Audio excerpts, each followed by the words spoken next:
you know yourself, you go, oh, but I might do that song because they like that kind of thing, or I've heard that they like that, or be amazing at the things that you can control, and the rest of the stuff will happen the way it's going to happen. After the second round, they know you can do the part or not. Oh, look, a squirrel, and I'm gone. Do you know what I mean? Like, thank you so much for joining me today. This idea of what does it mean to be a professional actor, singer, songwriter, and all those things that you are is so interesting, because there's a lot of misinformation out there in the interweb about how cool our lives all are as professionals. And actually, what does it take to keep up those skills is also, I think, just as interesting, but it's also super informative for people kind of coming up the ranks at the moment. And I think I just really wanted to know about like what your process is, because I know you do such a wide variety of different genres as well. I mean, you were in Outlander as well as Gordon Killick in season 3 of Outlander. I just saw that you've done Expensive Shit last year, or it came out last year. Obviously you didn't film last year. Yeah, we did film it last year, actually. Oh, cool. Yeah, we were on set the day that all this got declared a global pandemic. That's okay. And we were all standing on set going, oh, I think this is like pretty serious. And, you had some people like, no, it's just this. And you're like, well, no, I don't know. Like, should we be this close? Like, what do we do and stuff? So it was really weird being on a film set at that point. Do you know what I mean? Because it was like, that was on the Friday. It got declared a global pandemic, and I was supposed to go to London on the Monday for a job, and it got cancelled, and then we locked down on the following Friday. So it was so quick, like in terms of like, oh, this is really bad. bad. So I filmed that just before lockdown and before all this kind of kicked off, and then it weirdly got released at the London Film Festival in September of last year, but obviously all online. So like I had two premieres last year on Zoom, which is like the strangest thing. I saw that because you guys did the premiere for Wasting Love, right? Over Zoom as well. Yeah, which was so strange, but weirdly it came at a really nice point, because that was in, I can't remember exactly. I think it was maybe May or June. And we were kind of like in the UK, we were like slap bang in the middle of it all, and it was really bleak and stuff. And they decided to do this premiere on Zoom, and everyone was there. Like everyone was like from cast, every part of the crew, all the creatives, the writers, everything, agents and stuff were all in this Zoom meeting. And they got everyone to say something after it, and we all sort of like pressed play at the same time, and it was weird. It was like it was a weird experience, but it was really sweet as well. The only thing was, for me being in the UK and it being in Canada, it was like 1 a.m. when it all kind of kicked off. Oh goodness! And me and my partner, because I was a wee bit nervous, because obviously it's this thing, and it potential to go further, and so we had a couple of glasses of wine before it. So by the time we actually got to watch it, we were a bit like, hey, everyone else was just finished the dinner in Canada. So, but yeah, two premieres this year all on Zoom, which is just strange, but not strange anymore. Do you know what I mean? It's strange at the time, but kind of the norm now. Strange, but necessary, right? I suppose it's better than having no premiere. Where can we see Expensive Shit? Is that actually still available to watch? I don't think it is. Kind of doing the festival circuit at the moment. So it premiered at the London Film Festival. Because it's doing the festival circuit, it's kind of popping up here and there at the moment. And then it'll probably get released next year, I would imagine. It's a really great little short. It's very, very, very dark. Okay. Very dark. Yeah.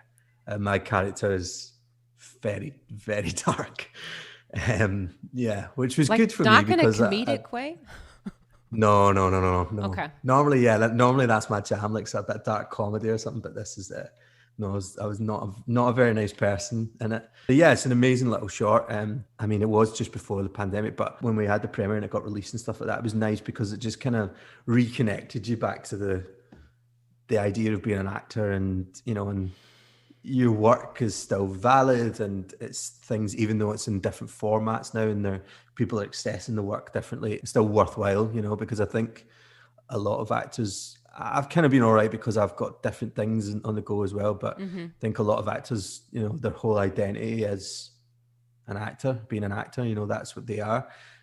And it doesn't matter if you were like doing a show to 3 people and they are sending nowhere, or you're a Hollywood actor, everyone's overnight, it just stopped, I remember speaking to my agent at the time and she was like, we don't have one client working, and that was overnight.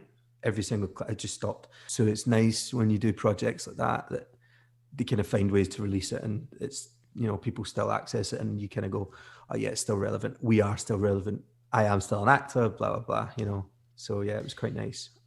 Actually, I think funnily enough, through all of this, I think people have been watching so much TV and movies in terms of actual entertainment and what's been going on. The entertainment industry and actors, singers, actresses have never been more relevant, because we've been kind of, well, not just entertaining everybody, but also, keeping spirits high. And, if you're wanting a bit of that release and that kind of relief from what's going on, is you can escape into a movie or something that's going to make you feel good, and kind of forget where you are. So I think of course it's still relevant. I think that's very cool that you had the opportunity to have those premieres even over Zoom. God, that's so crazy. My question to you is, John, who are you? Can you just tell like a little bit about yourself? Like, I mean, you're from Scotland. Yeah. How did you sort of start out? So I'm originally from just outside Glasgow. And I started quite late as an actor. I studied music, and I was wanting to do sort of like more music law and entertainment law and things like that. But while I was at university doing that, I was also I'd done like amateur theatre when I was about 18. I started kind of getting into amateur theatre, doing bits and bobs. And then as I was at uni, I kind of found that I was getting more from that than anything else.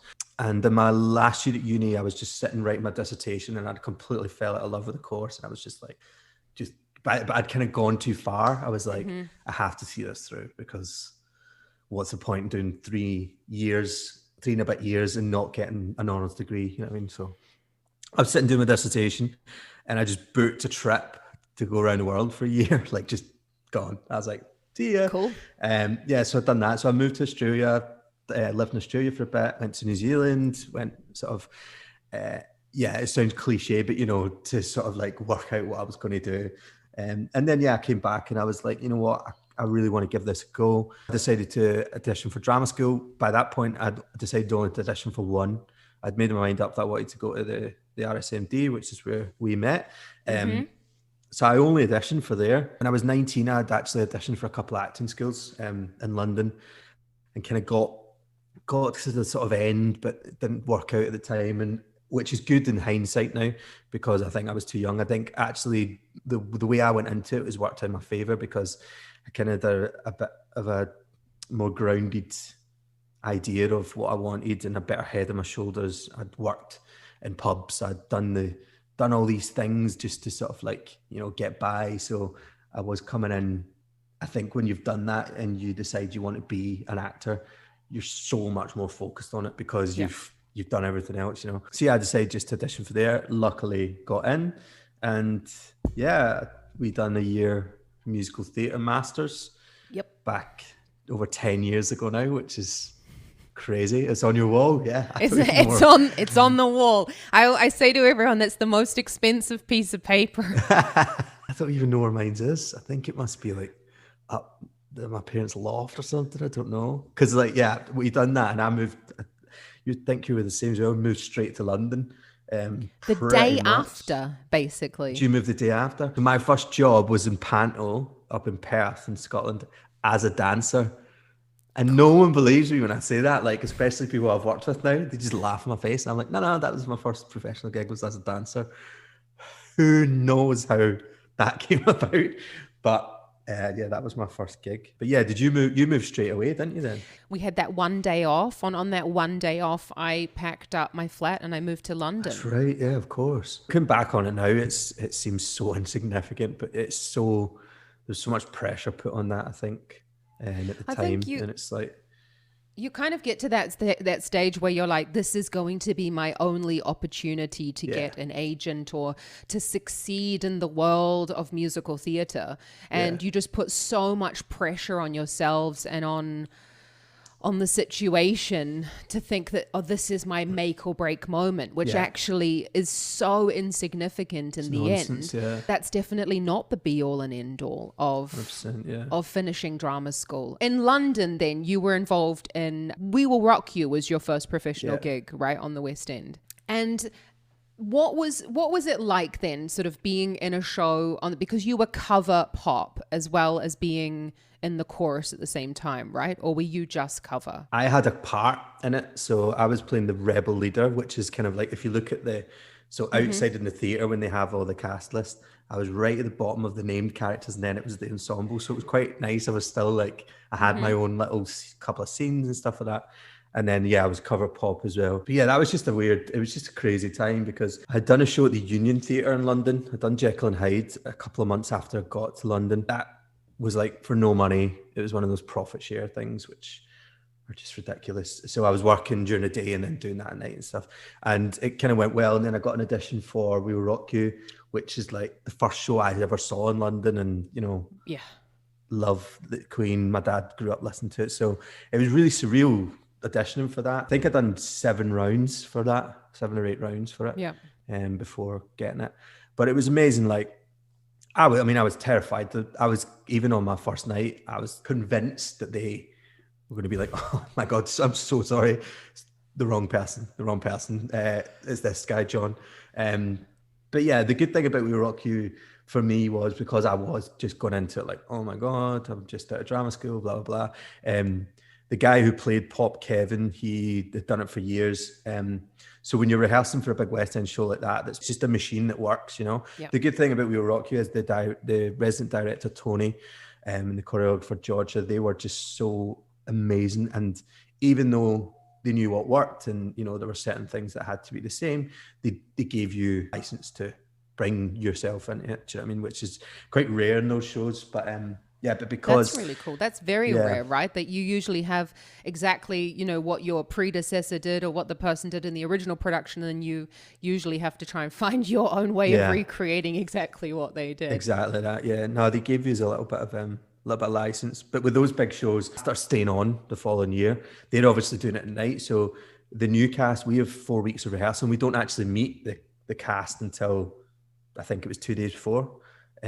Our opening night. So I actually had to rehearse as Pop because we had a new Galileo. So we had 2 new leads, Ollie Thompson and Rachel Wooden. So I had to rehearse with them anyway. So going into it, I was kind of like, I felt a little bit more confident, which is good because on the fourth show, he got stuck in a train and I had to go on. So like it was pretty terrifying. But then over the course of the year, he ended up going to do the UK tour version. So they called me into the office one day and I was like, oh God, am I getting sacked or something? And and they said if I would be willing to do the part for 2 months. So I ended up playing it for 2-3 months, which was great. And then I weirdly didn't finish my contract there. I left after 11 months because I went on to do the commitments. The We Will Rock You company, like the behind the scenes company, are just the loveliest people. So they sort of moved heaven and earth to make sure that myself and Mark, who was also in the show, moving to the commitments, that we could move and get out early, which is just, amazing. But yeah, it was such a great year. I was a little bit like quiet that year because I was just pure, oh my God, this is crazy. You got like 2,500 people singing along and, singing We Are the Champions with our hands and stuff. It's and meeting Brian May and all that as well. Like, oh wow, terrifying, but that's amazing. I think that's just one of the best shows. We Will Rock You, just like feel good from start to finish. Yeah, I think. Yeah, it is. It gets a lot of stick, because it's the sort of epitome of the jukebox musical, and it gets a lot of stick for the script and stuff like that. But it doesn't pretend to be anything else, And when you're in it, man, it's like the people just love it, And we used to do a lot of like charity collections and charity gigs and stuff like that. And then when you actually get out front, you know, and you're in costume talking to people, you know, and people have saved up months and months and months to come and see it. Or, you know, or like there was loads of, we used to get a lot of people who had maybe been really ill in hospital, and that was the thing they were working towards. That was the thing that was getting them through. And I'm not saying it's just our show, it happens with a lot, but it's like when people give it stick, it really winds me up, because I'm like, all right, it's not for you, but it means so much to certain people. And so why is it less relevant because it's not considered, you know, high art or something, you know what I mean? So yeah, it was just, I love it. Like I still have a really it holds a pretty big place in my heart. Like, I mean, I don't know, it's almost 10 years ago now as well, that. Isn't it I think crazy? it's, yeah. That's pretty Which makes me amazing. feel really old, but yeah. It's, but no, it's great. And I mean, it was a total gift to start with, you know what I mean? It's like, I was a little bit, a very, very, very lucky. You know, the guy that I took over from was leaving. They were Yeah. looking for someone with an accent at the time and stuff like that. It was very lucky how everything kind of like fell into place. So, so yeah, it was great. It's funny that you mentioned that, actually, because you know, this idea of like luck having something to do with getting a show, actually, and like getting a part in a musical or in a, you know, in any type of show, is something that I think a lot of people don't really like to mention. Do you think that luck plays quite a big part in the world of musical theatre as well? Yeah, of course. Absolutely. But I think the important thing to stress is that you're not in control of that.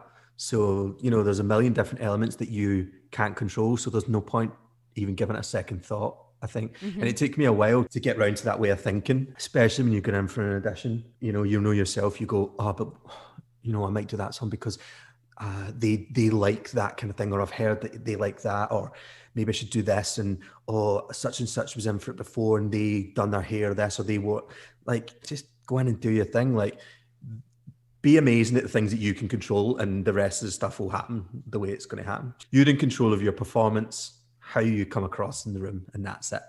Yeah. Do that to the best of your ability. You know, and that's all you can do. And yeah, luck of course comes into it, but again, it's completely out of your hands. If it happens, it happens. If it doesn't, it doesn't. I personally been lucky, and I think as well it's good to acknowledge it in hindsight as well. Do you know what I mean? Because 100 other people could have done what I'd done as well, but it just so happened at that time it went to me. And I think luckily I'm the kind of person that when, you know, you are handed an opportunity like that, you know, I kind of made the most of it and Yeah. really worked hard and enjoyed it. You know, there's a lot of people that don't. Well, I like though that you also said that this idea of basically just being yourself. I think that's something, but that honestly, it's like that one sentence takes such a long time, actually. It just, in my personal experience, that took a really long time to actually just be kind of comfortable with being myself in the room and not trying to be what I thought the panel wanted to see. It's the hardest thing in the world, and you know, I listen to a lot of podcasts with actors and stuff like that, and it's the one thing that everyone says, you know, is just, you know, just be you. But even still, like, I've been working for 10 years now, and like, you know, there's certain auditions, especially it's always hardest with the ones you really want, you know. Like the old saying that there's nothing worse than getting an audition for a job that you really want as an actor, because you're like, oh, and you put so much on it and you overthink it. But I remember, like, going back to Rock, you actually, the director Tony, I remember talking to him a while ago about it all, and he was saying, you know, after the second round, they know you can do the part or not. Yeah. The rest of the rounds are whether or not they can work with you as a person. So the rest of the rounds are almost like a normal job interview. Because after that second round, once they've heard you do your bit and then they've given you material, they know whether or not you can do it. I done 7 rounds for that. So 5 rounds were making sure that they could work with me, John, the actor, rather than me, the actor, being able to do the part. So being yourself, and I've always tried to do it because it works in your favor. I've had a few jobs, like just straight offers for jobs, because I've worked with someone and you've been you know what I mean? You've been easy to work with, you've been open, and you've just been yourself. And then all of a sudden, you know, 2 years down, I got offered to play in the West End just randomly one day. Like, you just did this offer in because I'd worked with the director a few years before.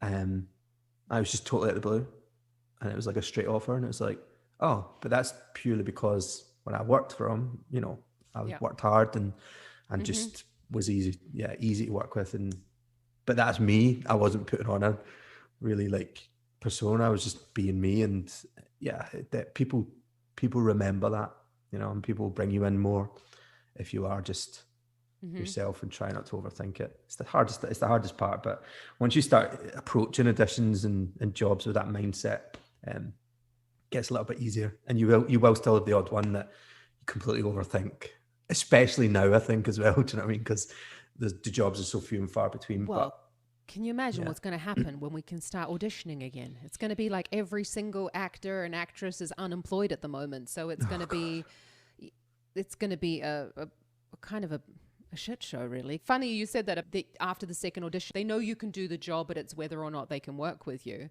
Yeah. I always used to find it so comforting to listen to all of the people that are in the callback before you, because it's just such a humble reminder of how absolutely anyone that is on that callback for that day can do the job.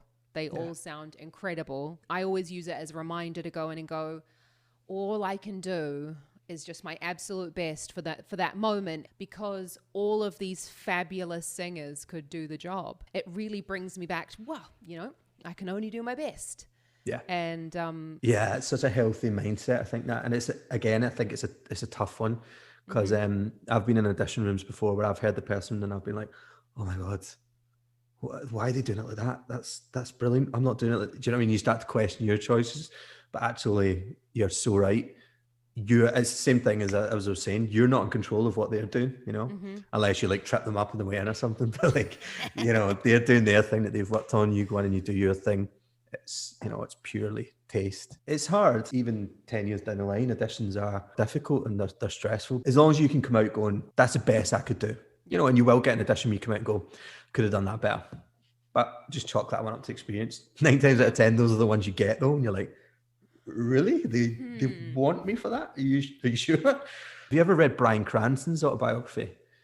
no, Bryan Cranston, Breaking Bad. Yeah, it's phenomenal. He says right at the start, and I always remember it. And if you listen to audiobooks, the audiobook version with him reading is like perfect, because it's just like he's got such a great voice.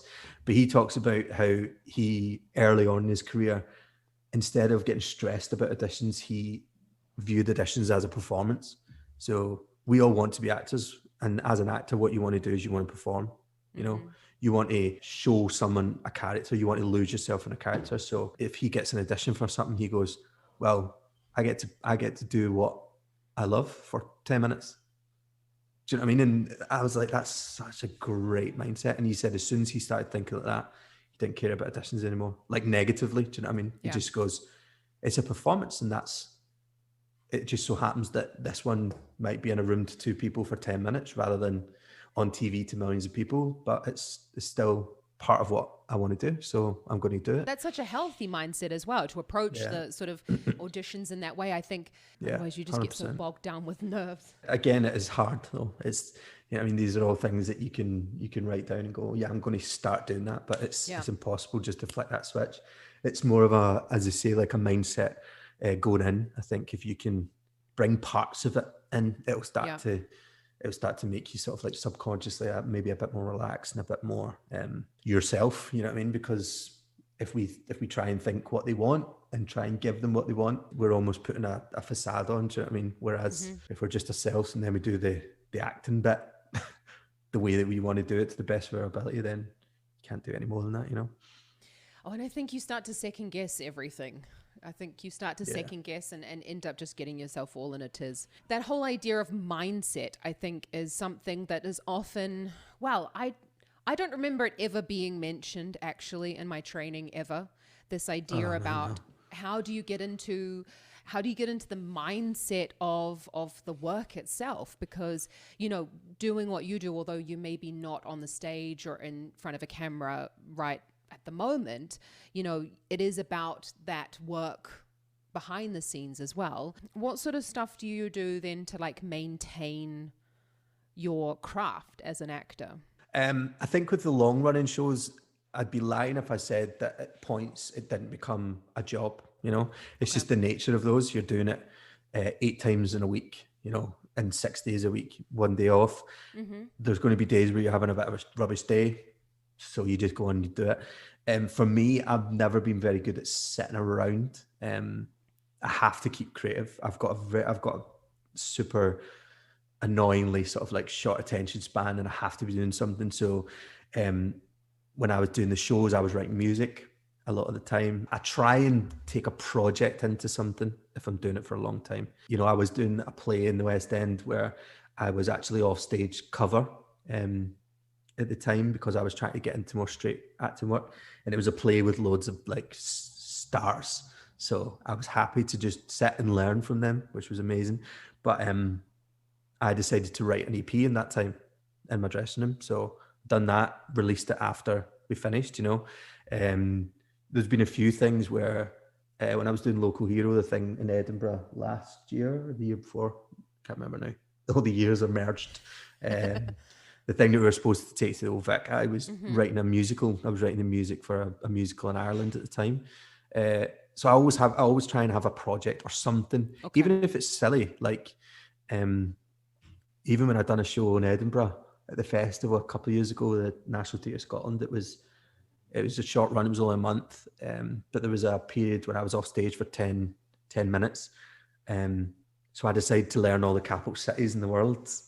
For some reason, I was just like, I need something, because if I switch off and go to my phone and sit on Twitter or something, which I do, I do when I'm in jobs as well, but I need something that I can always go to that keeps that creativity going. And I think in a roundabout way, so if I'm writing music during the day and then I'm on stage at night, my brain is active. I'm in a place where I feel quite creative, and especially when you're doing the shows at night. If you do a long run show, I started boxing a few years ago, and I was doing that pretty much every day.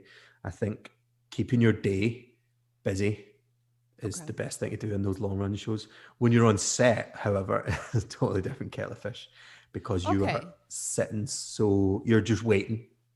You're waiting so much, and you can have all these grand plans of being creative and doing stuff, but I mean, it's not tough. It's you're sitting in a nice trailer. Do you know what I mean? People bring you food. It's not the worst. That can be quite tricky sometimes. So you're saying for shows, obviously when the shows are going to be on, extra rehearsals might be called, but in general, you kind of have days free. You've got a routine that's very samey. You can plan your life around that routine and stuff. Yeah. Would you have like a set routine then that you would kind of tend to follow? I mean, I think most days tend to fall in a bit of a rhythm, but did you feel like that was easier for you when you kind of said, okay, well, did you actually practice when you were in a show as well? Like, did you do some singing? I mean, you were singing at night as well. Did you practice anything else? Not massively. Not massively. Only if I had like auditions for stuff. It's weird. A lot of people would do classes and things like that and keep their hand in. Because I was wanting to do more telly and stuff, I'd done a lot of like TV workshops during the day and stuff like that and things like that. But I was always busy, weirdly.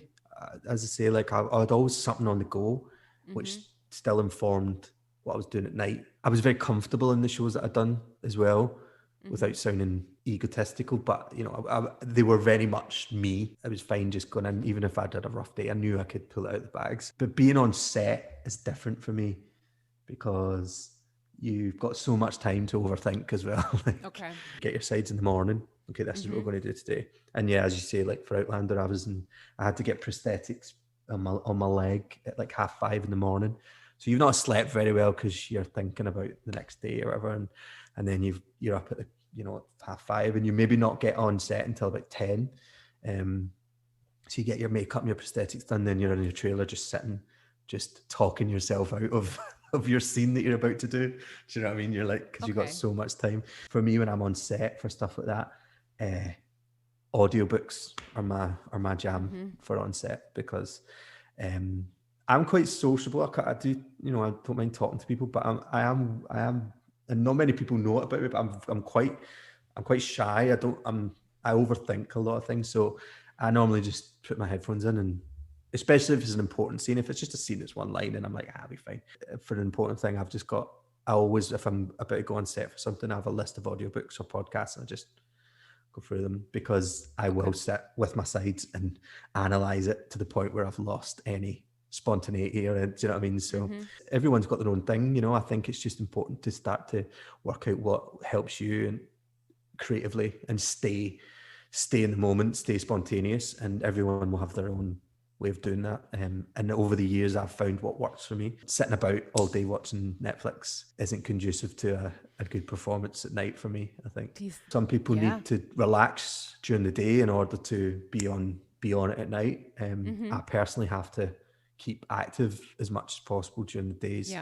I mean, I'm not saying there wasn't days where I was like, you know what, I'm going to just sit and watch some telly today. Like, of course there is, but I think recognizing when you have to, maybe when you're starting to lose the edge, or maybe when you've lost the love, or you've lost the spontaneity, is going, right, what works for me?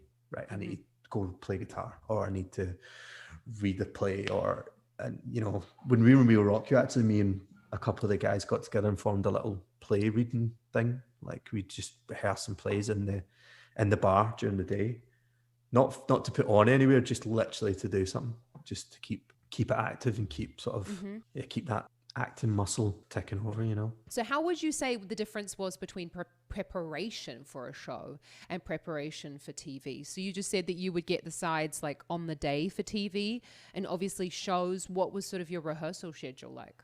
I mean, how long would you rehearse? Because you said We Will Rock You, right? 4 weeks you had?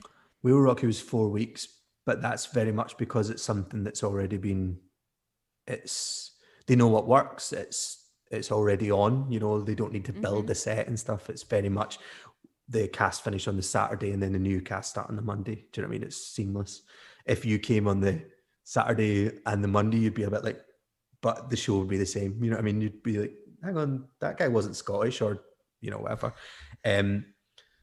For things, for new shows, so for like the Commitments and for Local Hero that I'd done, they were much longer because they were new. No, they were world premieres. They'd never been tried before.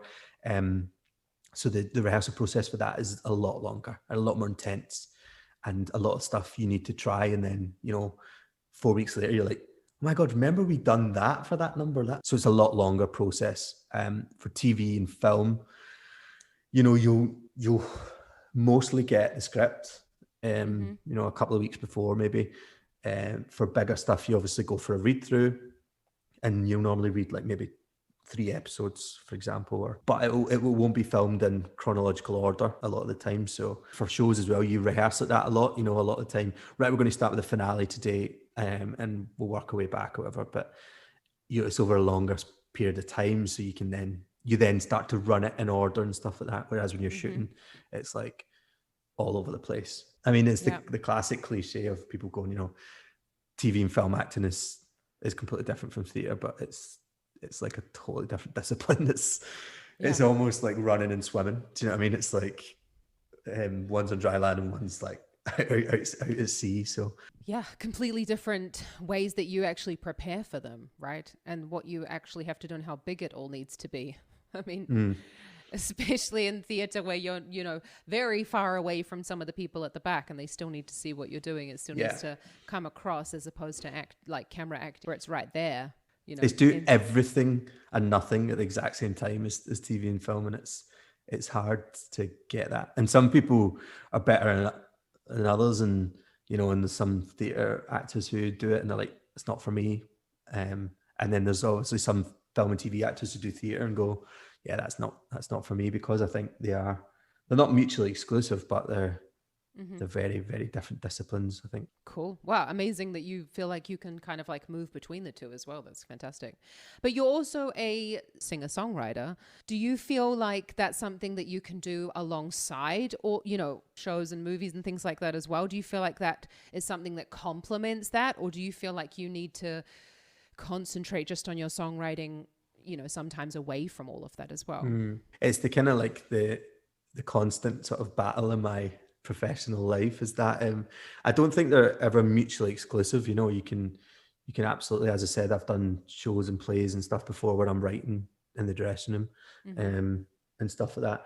The difficulty with it is, as a singer-songwriter, you have to be available to gig. You know, when you've written stuff, you have to be able to get it out.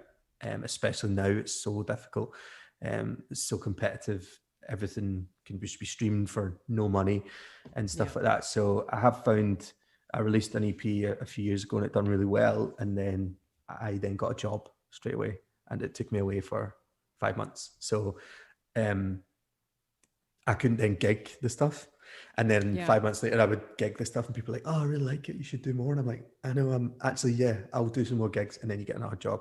So I've very much over the past couple of years kind of identified more as definitely as an actor more than like a songwriter of my own stuff to go out and gig. However, I've started writing music for things and for people, which definitely can be done at the same time. I wrote the music to a show in Ireland last year or the year before. And it was very much, that's done. Here you go do it. And I can still work on my show at night or whatever. So that's what I'm trying to do more of now is do more when it comes to songwriting stuff, is write for other people. And then it's just working at the balance of time, really, you know, because I don't want to give less to one thing than the other, you know. How do you stay creative, really, in your songwriting and let those ideas come to you and allow yourself to write, but still kind of be under time constraints? Because you have to go to work at the end of the day. Yeah, I love a deadline. For when I'm writing, if I have a deadline, then I'll do it. It's because I will sit and just noodle or like, yeah, that's quite a good idea and stuff like that. A lot of the time I will put deadlines in for myself. I kind of struggle without an end game sometimes because I overthink everything so much, and like I could write a song forever because it'll never be right. Okay. So what I need to do if I'm stuck in that thing is go, okay, I'm going to do it at that gig, or I'm going to record it on that day and release it on that day. So then I'm working towards it. And then there's an end game where I can go full stop. It's probably not right, but it's gone. So I always give myself little deadlines. And saying that, I've not written any music in about a year. So it's like, it's kind of went a bit to pot this year, but it's just purely because you're working on everything else, you know, you're trying to kind of stay afloat. Do you wait for everything to kind of like just fall into your head? Do you have a bit of a process of how you do your songwriting? Spontaneity is like, for me, it's not, it doesn't really happen like that. Sometimes I'll get an idea of something, I'll be like, oh, that's quite cool. I have really different writing processes when I'm writing for myself and when I'm writing for other people. If you said to me, oh, I need a song written by next week in this style, I'd probably have it by tomorrow. I can just do it really quickly. When I'm writing for myself, I'm like, oh my God, what does that mean? I think it's because there's no way to hide when it's for you. Do you know what I mean? It's you and you're saying it, and you have to back it up, I suppose. Whereas if you give it to someone, it then becomes their thing, you know? But yeah, if I need to write, I'll set some time. If I'm sit down to write, I'll normally get it done. Now, as I'm talking to more performers and things about their process of how they work, actually almost everyone that I've spoken to has said exactly that. They set themselves goals, they set themselves deadlines, they, you know, go through and really plan things out. A lot of people underestimate that actually it does take a lot of hard work behind what you see as the finished product. I think writing and songwriting in particular, it's so romanticized, you know, with stories like, you know, Paul McCartney had a dream of writing Yesterday and then woke up and wrote it. You know what I mean? Like, and there are these amazing stories of like people just, you know, writing a classic, but I think in reality, you know, you need to put a bit of work in. I mean, I do write quite quick when I'm in the sort of like the zone, I suppose, for want of a better word. I do write quite quick, but for me, it's very much something that, as you say, setting a goal or setting a deadline that'll help me get through it, you know. But then everyone's different, you know. You got to find out what works for you. That personally works for me. You might find that, you know, going out, getting some fresh air, for example, might clear your mind and you start taking ideas and stuff like that.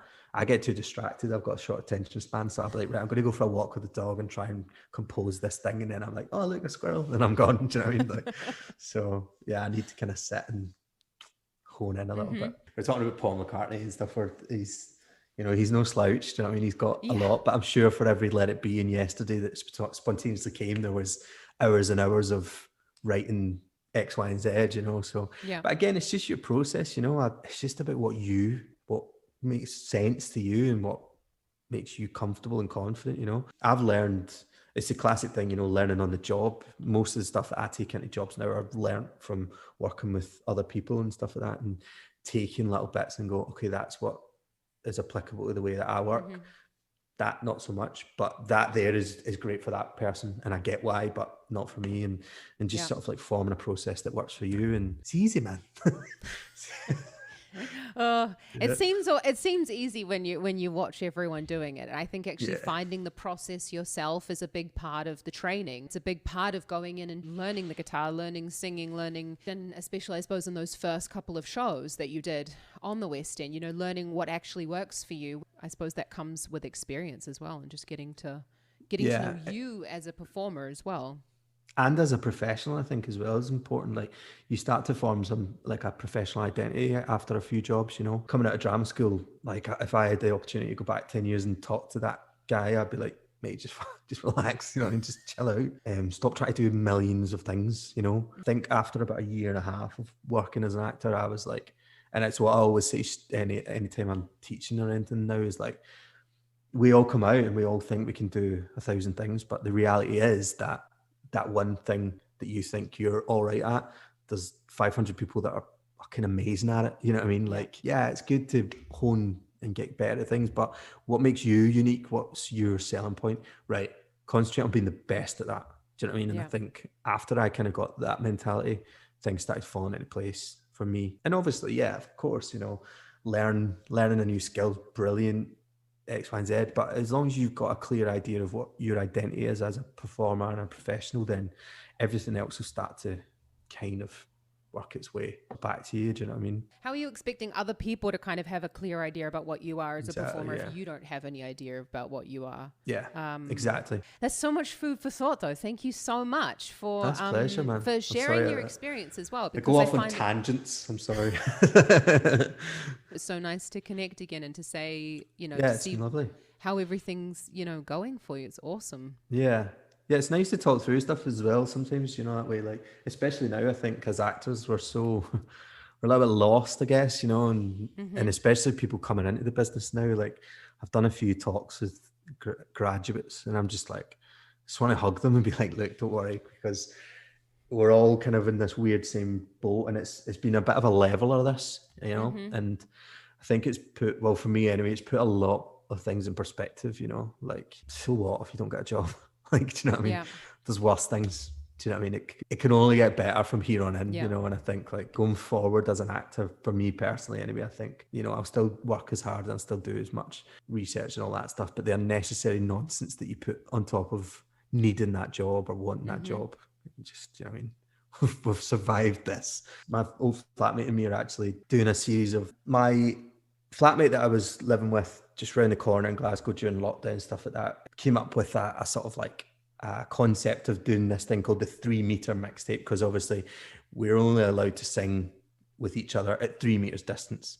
So how can you create something that's, you know, that's engaging when these people are sitting, you know, 3 meters apart and stuff like that, which is a collection of Scottish actors and creatives doing songs, either original songs or covers, from 3 meters apart with a tape measure in venues and places that have been affected or that mean something to them during the pandemic. So, for example, like we're doing one in a boxing gym that's also had to turn into a food bank for the local area, and they now support delivering laptops to kids and stuff, like pubs that have closed that are now open for different things, all these kind of things. So we're doing 14 videos and releasing them. I think it's going to be weekly. And I've started doing a lot of filmmaking, and my like sort of like side hustle is I've got a voiceover studio. I do voice reels for actors, the Bespoke Folk plug. I do voiceover reels. I've actually started doing remote voice reels for people, for actors during lockdown. And I always try and do it because I am an actor at like affordable rates and all that, and help people get through it. I do a load of free workshops. So if anyone wants to know about getting into voiceover and stuff like that, I do a lot of work, free workshops, home studio workshops and things like that as well.